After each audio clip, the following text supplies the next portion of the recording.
wala akong mabili ng stator ng SkyDrive. Yung pulsar ang may problema. Ayan. Pinalit ko muna pang TMX yung ganito, sa luma. Pwede pa rin naman, ayaw kasi lumabas ng kuryente.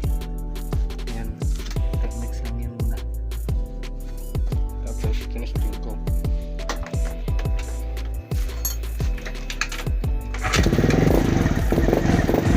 Andar naman, ganda rin yung andar nya pang TMX na pulsar. Nahirapan ako mag troubleshoot nito, pero okay naman, magandang andar nya.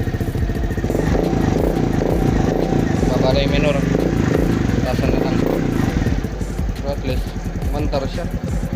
TMX pulsar, pwede pala, hindi ko alam eh.